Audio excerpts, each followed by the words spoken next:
Hi guys! So for today's video ay mag-harvest na ako dito sa aking pure purple na kamote. Ang date pala natin ngayon ay April 10, 2025.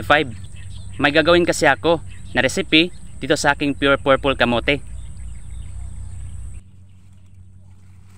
So ito pala guys ang mismong dahon. Ito naman yung kulay ng kanyang tangkay.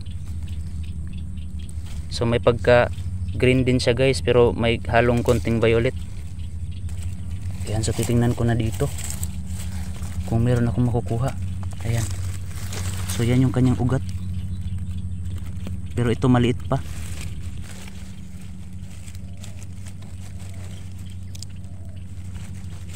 Ayan, ito yung kanyang laman. Ayan, ayan, maliit lang, pero okay lang ito. Hanap lang ako dito ng medyo malalaki na laman. Meron dito.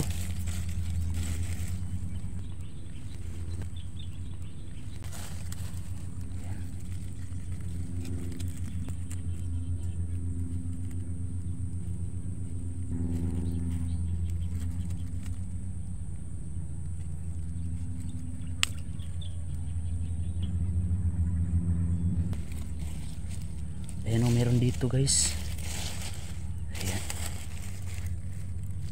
Ayan o, dalawa.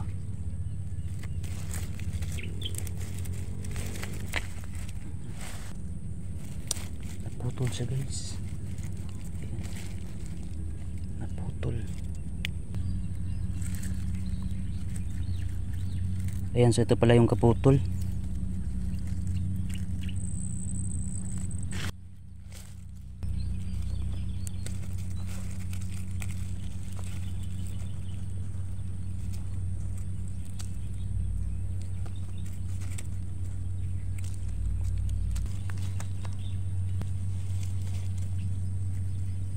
May kamote yellow pa pala dito. Yan, so meron nga dito guys oh.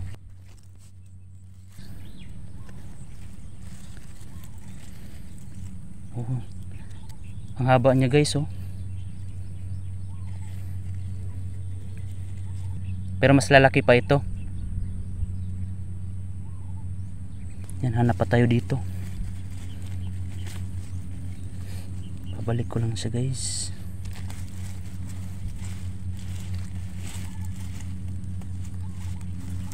Ito may nakita akong malaking ugat. Siguro malaki ito guys. Yan, napakita na. Ito ang laki ng kanyang ugat. Yan, meron pa pala dito. Dalawa pala ito guys. Ayan o. Napakaswerte ko naman ngayon. Ayan.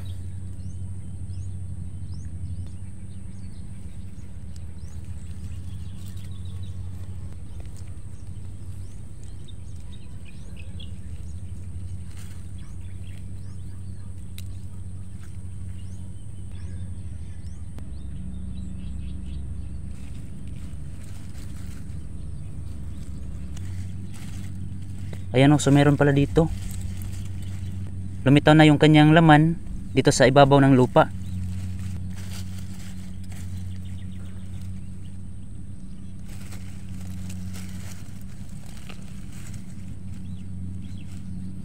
Ayan.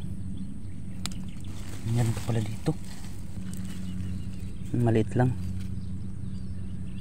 Ayan, so meron na naman nagpakita dito na lumitaw sa ibabaw ng lupa yung kanyang laman guys. Ayan. Ito. Wow.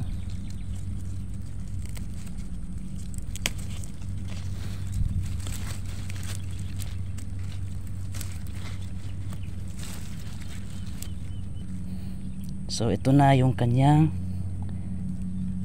kabuuan ng laman. Wow, ang laki guys. So isa ito sa malaki na nakuha ko ngayon. Yan ang laki.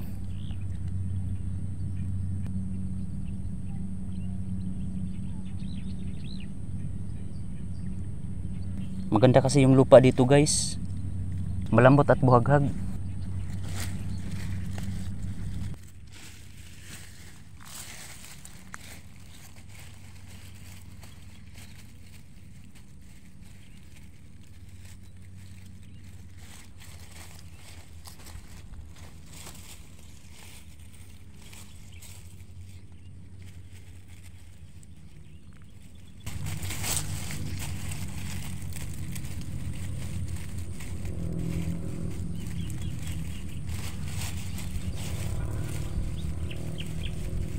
Meron dito guys pero maliit pa.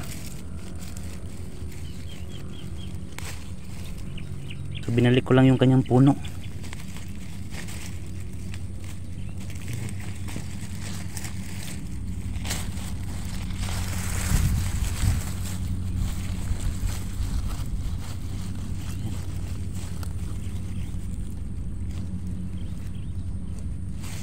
Maliit pa yung kanyang laman. Parang meron dito guys. Meron nga.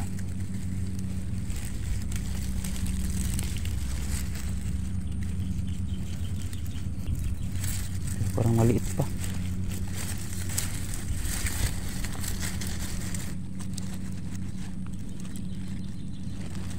Yan guys, maliit pa talaga yung iba.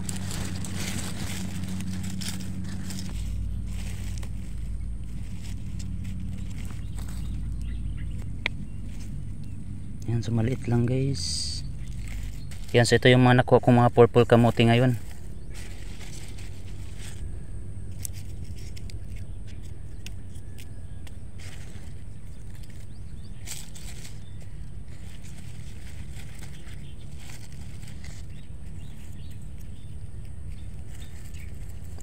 Aabot na siguro ito ng mga kalahating kilo.